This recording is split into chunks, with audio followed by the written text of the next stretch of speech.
Mais um episódio do Recorde Jurídico dessa temporada 2026 em parceria com a Unicef.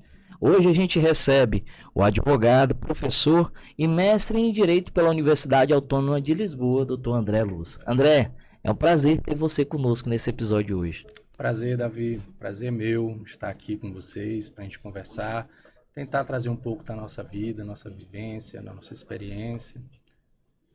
Eu vim trazer um tema hoje que foi sobre a pejotização. É um tema antigo, só que a gente tem algumas nuances que eu quero entender, por exemplo, quais são os pontos principais que a empresa deve adotar. Por exemplo, essa pejotização é boa ou ruim para minha empresa? Do lado do trabalhador, quando eu devo adotar esse ponto? E dentre outros que a gente vai ver algumas peculiaridades hoje, tá bom, André? Tá ótimo. A pejotização ela é um contrato de trabalho em que uma pessoa jurídica, ela contrata outra pessoa jurídica. Então, é um contrato entre pessoas jurídicas. Então, o STF, ele decidiu no tema 725, em que é possível a empresa contratar outras pessoas jurídicas para as atividades meios e atividades fins. O que é atividade meio? Atividade meio são aquelas atividades auxiliares da empresa. Então, eu abro uma empresa, a empresa precisa estar limpa, ela precisa de segurança. Então, eu contrato pessoas jurídicas para prestar serviço de limpeza e serviço de segurança. O STF decidiu que eu posso também contratar para atividade fim. Então, eu abri uma empresa de transporte de mercadorias. Então, eu posso contratar outra pessoa jurídica de transporte de mercadorias para me ajudar na atividade fim da minha empresa. E o STF entende que isso é válido. Eu posso contratar. A nossa Constituição, ela prevê lá no artigo 8º os direitos fundamentais do trabalhador. Então, esses direitos fundamentais aviso prévio, 13º, fundo de garantia, licença maternidade. Então, são vários direitos que os trabalhadores possuem. Mas a Constituição também, segundo o STF, permite outras modalidades de contratação. Então, o tema 725, ele prevê isso. Ele prevê que você pode contratar também pessoas jurídicas, desde que, em caso de responsabilização, a empresa se responsabilize pelas obrigações solidárias, decorrente de uma fraude que ocorrer no caso. Aí você está falando do ponto de vista da Justiça do Trabalho, né? Sim. André, eu queria começar por esse tema aí. A empresa ela adota a pejotização para poder diminuir os encargos. No caso, a carteira de trabalho, a CLT, que ela vai ter que pagar todos aqueles encargos que vem embutido ali. Qual é o ponto ideal que a empresa pode terceirizar, no caso, esse trabalho? E qual é o ponto que você acha uma segurança jurídica para que ela possa aplicar a CLT? Pronto. É importante a gente estabelecer, que o empresário ele tem que analisar a sua realidade. Ele tem que entender a sua realidade. Porque a Justiça do Trabalho, ela busca o quê? Aplicar a legislação do trabalho, a CLT. Então, a realidade de cada empresa, ela não pode ser utilizada de modo a burlar, a fraudar a legislação do trabalho. Então, o administrador, ele tem que entender até que ponto ele pode ou não contratar uma pessoa jurídica. Porque, às vezes, ele pensa que diminuindo esses encargos, os encargos da contribuição previdenciária, a obrigação do trabalhador que tem para o INSS, e também a dele, a cota patronal, que são encargos que é alto aqui no Brasil, a gente não pode deixar de mencionar isso, mas ele tem que ter a compreensão de que, às vezes, com a pejotização, ele está fraudando a lei, porque ele está contratando, mas todos os requisitos da relação de trabalho estão sendo cumpridos, que é a pessoalidade, a subordinação, a onerosidade e a habitualidade. Então, ele contrata a PJ, mas, ao mesmo tempo, ele está lá dando ordens toda hora, está determinando a jornada, não há uma liberdade para aquela PJ que foi contratada. Então, isso vai acabar gerando um passivo trabalhista, que o trabalhador, uma vez rescindido o contrato de trabalho, ele pode entrar com uma reclamação, no caso, uma reclamação, uma ação trabalhista, para justamente pleitear todas as verbas indenizatórias que a Constituição prevê. E isso, você colocando em 5 anos, gera um passivo trabalhista bastante oneroso para a empresa. Então, o administrador, o empresário, ele tem que entender até que ponto a realidade daquela empresa, ele pode ou não contratar via pejotização. Para ficar mais fácil, A gente entrou num conceito, vamos dizer, muito amplo. Vamos me dar um exemplo de um caso real. Não precisa ser seu, não precisa citar o nome da empresa, mas de um caso que tenha acontecido que você acredita que ali foi feito de maneira errada. Pronto. Eu vi um caso que, como a gente presta assessoria jurídica, a gente fica acompanhando. Então, eu vi um caso em que a empresa contratou uma vendedora via pejotização. Então, a mulher, ela tinha um contrato via PJ, ela abriu uma PJ, prestava serviços de vendedora dentro da empresa. Só que lá na empresa, ela tinha um horário para abrir a empresa, era 8 horas, a empresa já tinha que estar aberta. Sim. Funcionava até 12 horas, a empresa fechava e voltava às 2 horas e continuava até às 18 horas. Então, a trabalhadora lá, a PJ, a pessoa jurídica, Sabor PJ. ela estava trabalhando como se Uhum. fosse uma trabalhadora, porque ele que definia a jornada de trabalho. Entendi. Então, ficou bastante claro aí nessa situação que houve uma fraude, né? Houve uma fraude trabalhista, porque ela continuava trabalhando com todas as ordens, todos os requisitos que eu acabei de falar.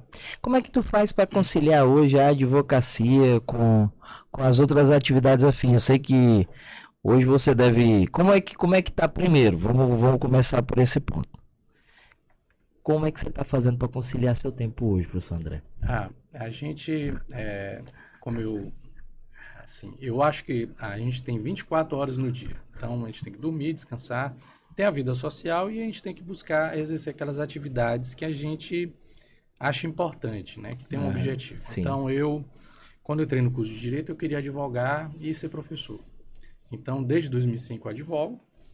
Já estamos aí vamos fazer 21 anos de advocacia e dou aula, né? Sou professor desde 2007. Então, ao mesmo tempo, eu acredito muito na educação. A gente criou um instituto de educação, né? A gente já fez cursos de pós-graduação, curso de capacitação, formação, treinamentos. Eu sou palestrante, sou professor, dou capacitação, treinamentos até hoje, porque eu acho importante. Eu acredito no ser humano, eu acredito que o ser humano ele precisa se capacitar e é um desafio hoje na sociedade. As pessoas têm que buscar essa atualização constante, porque a vida está a todo momento sendo transformada, as leis estão sendo atualizadas, os tribunais superiores estão decidindo, né? São decisões que têm repercussões em todo o Brasil.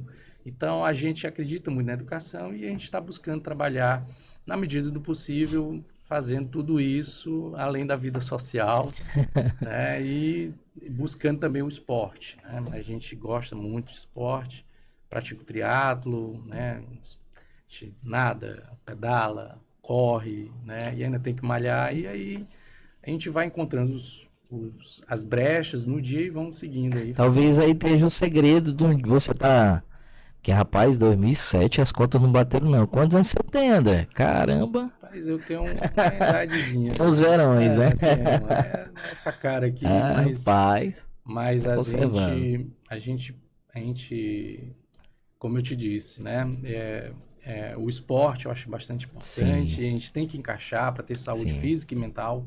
E aí, com isso, você consegue buscar esses outros sonhos, essas outras atividades. Vamos voltar aí que você falou sobre a melhora do ser humano. Inclusive, eu acredito que o nome do Instituto vem muito em torno disso, né? Sim. Melhorem. Fala um pouco do Instituto, como é que surgiu essa ideia? O Instituto Melhorem, na verdade, desde que eu fiz o mestrado, em 2014, eu já tive essa ideia de criar um instituto voltado para pós-graduações, né? Porque a gente começou a dar muitas aulas em vários cursos de pós-graduação e passei, inclusive, até a coordenar vários cursos de pós-graduação ao longo do tempo. E, como eu te disse, eu acredito muito nessa visão humanista do potencial humano. Né? O professor, ele olha para o aluno do primeiro período e quando a gente olha para o aluno no 10º período, a gente fica, assim, bastante feliz pela evolução do aluno ao longo do tempo.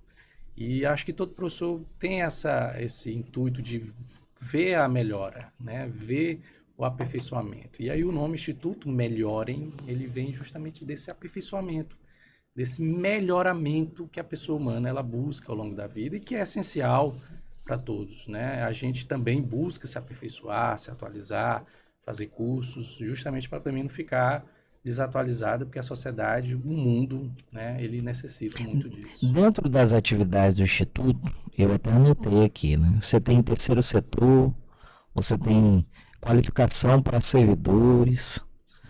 Como é que tem sido isso aí? Como eu lhe disse, cada nicho tem uma necessidade. Sim. Então, na iniciativa privada, a gente dá muito treinamentos, principalmente desde a Lei Geral de Proteção de Dados. A gente vem... Só um instante. Dando treinamento sobre a Lei LGPD. Eita. E... Dá para cortar aí? Dá, fica à vontade. Rapaz, a garganta fechou.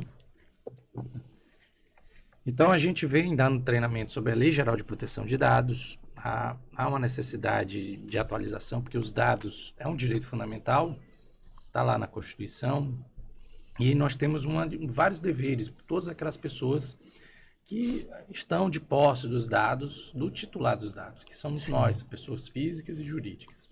Então, na iniciativa privada, a gente dá muito também treinamento da LGPD, assédio moral, assédio sexual, que é uma realidade, infelizmente, que existe em muitas empresas e também em órgãos públicos.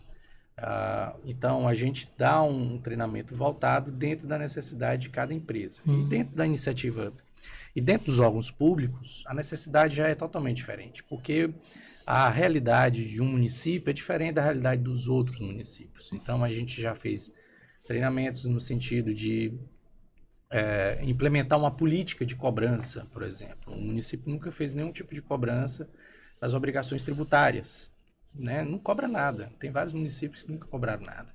Então, tem todo um trabalho de conscientização, de entendimento dos servidores, que eles têm o dever de cobrar, porque o município ele precisa ter capacidade de arrecadação para poder prestar melhor os seus serviços. Então, tem esse trabalho, e aí, justamente para o gestor fazer a divulgação, conscientizando a sua população, porque vira uma confusão, né? Quando o prefeito começa a cobrar o IPTU, que nunca cobrou, e não importa o valor, se é R$20, se é R$30, confusão enorme, né? A oposição adora, né, quando o gestor faz isso, e esquece que está lá na Constituição, e que o município ele tem esse dever, ele precisa fazer isso, para ele poder prestar melhor o seu serviço. Então, Tem alguma história que o senhor lembra, assim, Desculpa te interromper. Tem alguma história que você lembra de cabeça do município que seja uma história típica? Você diga assim, caramba, como é que aconteceu isso? a gente prestou uma consultoria, um assessoramento com o município. Aham. Eu não vou dizer, porque a gente não pode dar muita Por informação, favor. né? Mas do estado do Maranhão, tem muitas cidades, então não tem como saber. E lá não tinha nem código tributário, pra vocês terem louco. noção. Não existia nenhum código tributário. E aí, quando a gente foi conversar com o prefeito, falando dessa necessidade de incremento de receita dos municípios para cobrar imposto sobre serviços, né? Porque tem vários serviços lá no município que podem ser cobrados e devem. E aí a gente foi fazer todo esse trabalho e não tinha nenhum código tributário. Então teve que iniciar com um código tributário, fazer toda a legislação municipal, para que começasse justamente a fazer a cobrança desses Sim. tributos. Então foi interessante porque o prefeito ficou surpreso, porque nem ele sabia que não tinha um código tributário. Era a primeira gestão dele. Então, quando ele foi atrás de saber, ele falou, rapaz, a gente não tem nenhum código tributário. Então, é uma situação bem atípica, mas que, na verdade, a gente percebeu depois, era a realidade na época de vários municípios do Nordeste, inclusive. Vamos sair um pouquinho da questão municipal e vamos voltar para a questão das empresas, né? Quais são as principais dúvidas que os empresários hoje têm com relação à carga tributária? Olha, a gente percebe que o sistema tributário brasileiro, ele é um sistema complexo. E já está trocando agora também. Exato. Ele é um sistema complexo porque o nosso sistema federativo, nós temos 26 estados, mais o Distrito Federal, 5.540 municípios, Sim. é a última contagem que eu tenho. Então, cada um desses entes né, e os estados fora a União tinham a sua legislação tributária específica. Então, os doutrinadores falam que era um manicômio, né, um manicômio jurídico tributário, né, a maior legislação tributária do planeta, inclusive entrou por Guinness, né, o advogado imprimiu toda a legislação tributária e deu um absurdo de papel. E assim, o que a gente percebe que os empresários, muitas vezes, eles estão com o contador, e o contador, ele utiliza, lógico, ele tem um conhecimento muito técnico, né, porque a contabilidade é uma ciência, é um objeto, e às vezes saem umas decisões que chamam a atenção do empresário. Então, o advogado, ele anda em conjunto com o contador para justamente buscar o melhor caminho dentro da legislação para pagar menos tributo. Porque a obrigação tributária, ela existe, né? A gente tem que pagar, senão tem multa. Ou pior, pode ter até mesmo um crime, cometer um ilícito tributário, né? E o empresário responder por isso. Então, a maior parte das dúvidas é justamente porque as nossas redes sociais, ela tem bastante informação, bastante novidade, tem vários advogados oferecendo sonhos, né, por aí, e que a dúvida é justamente no sentido se aquilo ali tem validade, se vale a pena perseguir, entrar com ação, investir tempo, porque o empresário ele tem que gerenciar o tempo dele. É uma coisa que é escassa para todos nós, é o tempo. Então, ele tem que decidir, e eu acho que a maior dúvida que a gente dentro da nossa atividade é essa, se ele pode ou não destinar um tempo para aquele assunto, né, ou não, se vale a pena ele ir buscar aquele sonho ou não. Mas muitas vezes o sonho ele tem validade, o STF decide, finaliza as discussões, pacifica, e aí quando ele pacifica você pode sim agir e encontrar o melhor caminho para a empresa. Eu queria só. É uma dúvida, inclusive uma dúvida recorrente dos ouvintes é com relação ao sabor IVA, para a gente finalizar esse tema aí. O que é esse sabor IVA aí? Que é uma reforma que veio, que vai dividir CBS, aí tem mais outro imposto. Me fala um pouquinho sobre isso. Pronto. Quando eu fiz o meu mestrado lá em Portugal, a União Europeia, ela tem as diretivas que a Comissão Europeia coloca para cada país seguir. Perfeito. E que é o quê? São as adequações da Constituição e da legislação de cada país a essas diretivas que para você poder fazer parte da União Europeia. O Brasil, ele teve vários projetos de reforma tributária e ele adotou uma que alguns doutrinadores acham que não foi o melhor caminho. Mas dentre todos os caminhos, eu acredito que já foi um grande avanço. Sim. Né? E o IVA, ele tem essa influência do direito europeu, né? Do direito comunitário europeu, que é o Imposto sobre Valor Agregado, né? Que é o IVA. Só que o Brasil, além de utilizar o valor agregado, ele criou as contribuições sobre bens e serviços, porque ele percebeu que o nosso sistema de arrecadação, infelizmente, necessita das contribuições. Então, o Estado brasileiro, a nossa República, eles não conseguiram tornar mais simples o que deveria ser, né, a regra. Então, ele criou o CBS, né, que é uma contribuição sobre bens e serviços, justamente para compensar aquele déficit arrecadatório que eles estavam prevendo. E há muitas críticas nesse sentido, porque o IVA ele deixou de ser a razão dele de existir em razão do CBS.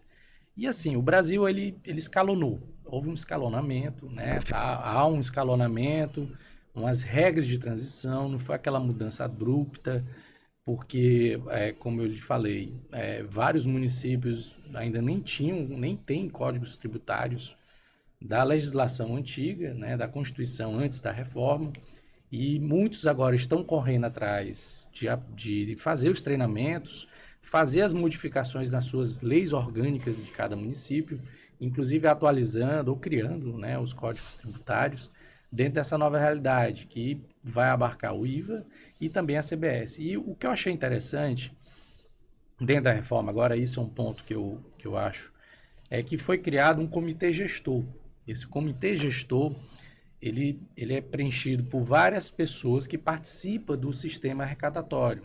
Então, tem os representantes da União, dos estados e dos municípios, né? Justamente para fiscalizar essa grande parcela de dinheiro que é arrecadada e que vai ser distribuída, né, dentro da repartição de receitas que a Constituição prevê para cada estado, para cada município, para assim eles conseguirem prestar seus serviços. Mas, de todo modo, a realidade prática a gente só vai perceber porque vai ter muitas ações, inclusive já está tendo muitas ações antes de ser colocada em prática, questionando a legalidade de algumas leis, a constitucionalidade.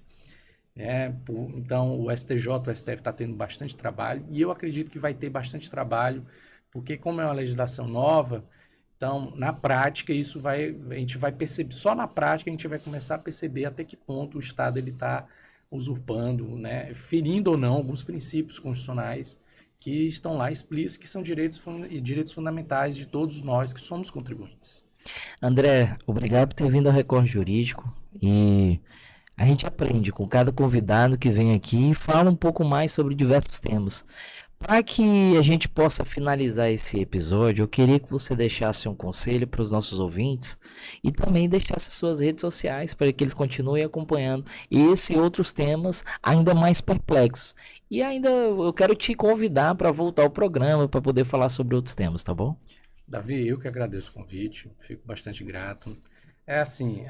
O que eu posso falar para os nossos telespectadores é que o direito, assim, eu sou suspeito, né, sou professor de direito, mas o direito, ele é uma coisa vivida no nosso dia a dia. Então, eu acho que nunca na história da nossa sociedade brasileira, né, o direito passou a ser debatido nas redes sociais, né? Nós temos diversos especialistas, né, inclusive nem são formados em direitos, mas eu acho que isso é importante para o sistema democrático, né? A democracia ela se faz com a participação de todos, né? E quanto mais as pessoas debaterem, conversarem sobre temas polêmicos, pesquisarem sobre esses temas polêmicos, eu acredito que é aí que se encontra o aperfeiçoamento das instituições e da vida social. Então, o conselho que eu dou é pesquise antes de repostar as coisas, né? Tem muita mentira, tem muita desinformação. Verdade. Né? E assim, eu fico grato, estou à disposição. Qualquer coisa, é só me avisar que voltaremos com o maior prazer. As redes sociais. As redes sociais é André Celuz, né, no Instagram. E a gente tem um canal, tá meio apagado ali, mas a gente vai voltar lá no YouTube depois a postar mais coisas. Para quem quiser acompanhar também do Instituto Melhorem, qual é a rede social? O Instituto Melhorem é @Instituto Melhorem. E o site está sendo reformulado, mas logo ele já vai estar no ar com mais informações, com os cursos, com outras coisas que nós vamos voltar ativo. Agradecer mais uma vez a tua disponibilidade de estar no programa e para você que está aí do outro lado, te convidar para curtir, compartilhar esse episódio com aquele empresário, com aquele estudante de direito que você acredita que vai se beneficiar desse conteúdo, tá bom? Siga e até o próximo episódio.